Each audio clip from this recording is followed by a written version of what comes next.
Hey everybody, it's 1-1, and today we're going to be diving deep into the world of behavioral psychology with Thinking Fast and Slow by Daniel Kahneman. This book is like a user manual for your brain, explaining the often irrational and surprising ways we make decisions. Don't worry, it's way more entertaining than it sounds. Over the next few minutes, we'll be unpacking 9 key lessons from Kahneman's masterpiece that will hopefully make you a more mindful thinker. Get ready to question everything you thought you knew about how your own mind works. So Kahneman introduces us to these two characters, System 1 and System 2. These two systems are like the roommates living in your head, each with their own distinct personalities and ways of handling situations. System 1 is like that friend who always has an answer ready, fast, intuitive, often right, but also prone to jumping to conclusions.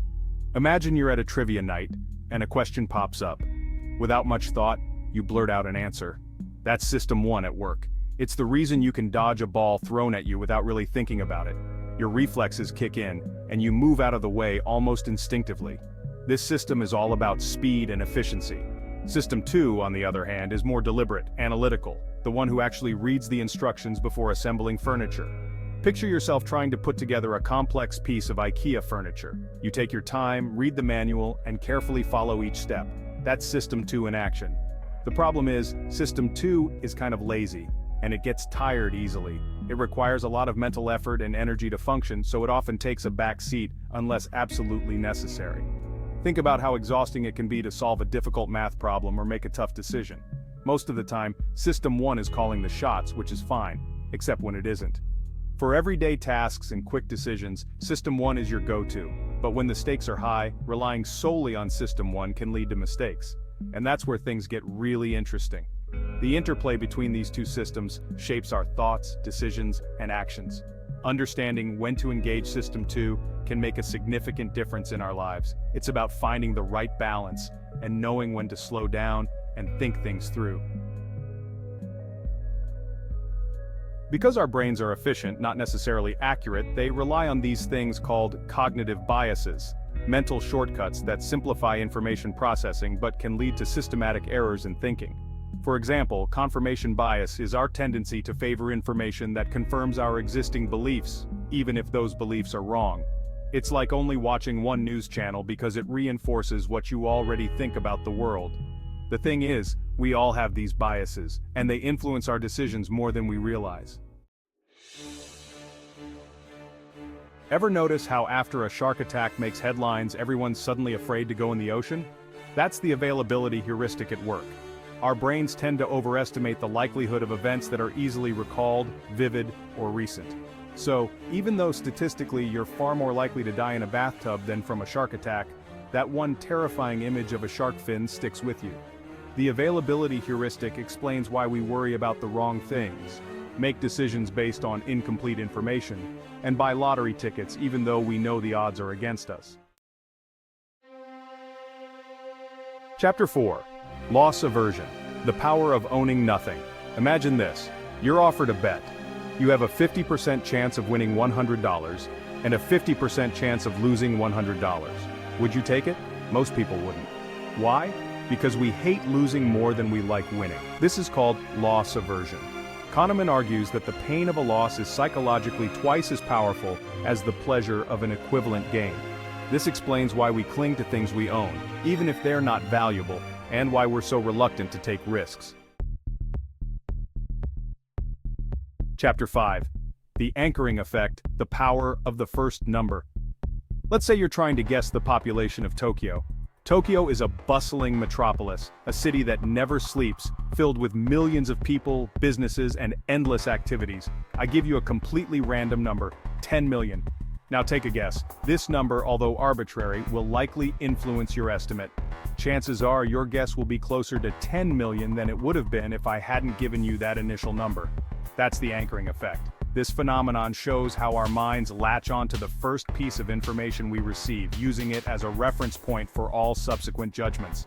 Our judgments are heavily influenced by the first piece of information we receive, even if it's irrelevant. This initial number, or anchor, sets the tone for our thinking process. It creates a mental shortcut, making it easier for us to make decisions, but also potentially leading us astray. This is why negotiators who make the first offer often come out ahead. By setting the anchor, they control the range of possible outcomes. The other party's counteroffers are likely to be influenced by this initial number, even if they try to adjust it, and why it's so hard to shake a first impression. First impressions act as anchors in social interactions. They shape our perceptions and judgments about people, often sticking with us long after the initial meeting. This is why it's crucial to be aware of the anchoring effect in various aspects of life, from negotiations to everyday decisions. Understanding this cognitive bias can help us make more informed and rational choices. Chapter 6. The Endowment Effect. Why we overvalue our stuff.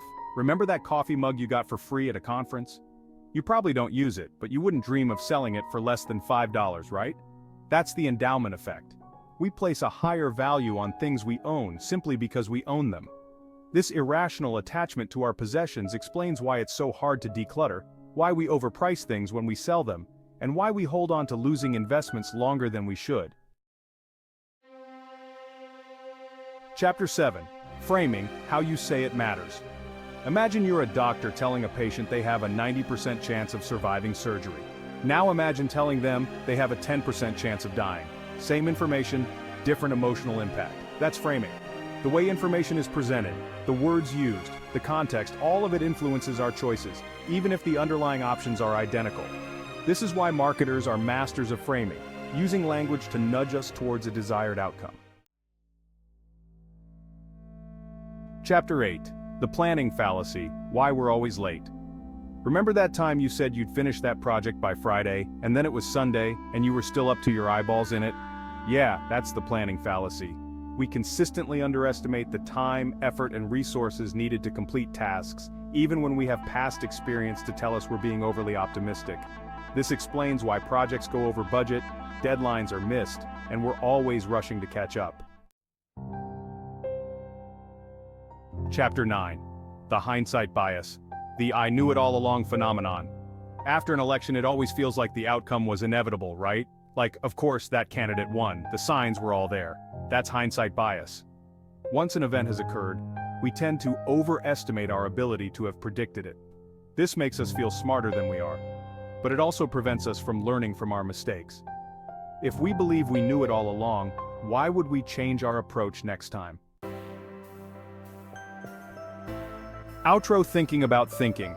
So, there you have it, 9 key lessons from Thinking Fast and Slow that offer a glimpse into the complex and often irrational world of human decision-making. This book, written by Nobel laureate Daniel Kahneman, delves deep into the intricacies of our thought processes, revealing how we often make decisions that defy logic and reason. From understanding the two systems that govern our thoughts, System 1, which is fast, intuitive, and emotional, and System 2, which is slower, more deliberate, and more logical, to recognizing the biases that cloud our judgment, such as overconfidence, anchoring, and loss aversion, Kahneman's work provides invaluable insights into how our minds work. These insights are not just academic, they have practical applications in everyday life, from personal decision-making to business strategies and public policy. If you're ready to dive deeper into the fascinating world of behavioral psychology, you'll find that this book is a treasure trove of knowledge. It challenges you to think critically about your own thinking patterns, and to become more aware of the mental shortcuts that can lead you astray. And learn how to make more informed decisions, whether you're choosing a career path, making an investment, or simply deciding what to have for dinner. I highly recommend checking out Thinking Fast and Slow. It's not just a book, it's a guide to better understanding yourself and the world around you. The insights you gain from it can help you navigate the complexities of life with greater clarity and confidence. It's a book that will change the way you think about thinking. Thanks for watching, and remember, the journey to better decision-making starts with understanding how we think. Don't forget to like, comment, and subscribe for more thought-provoking content. Your engagement helps us bring you more insights and knowledge to ponder. Until next time, keep thinking about thinking.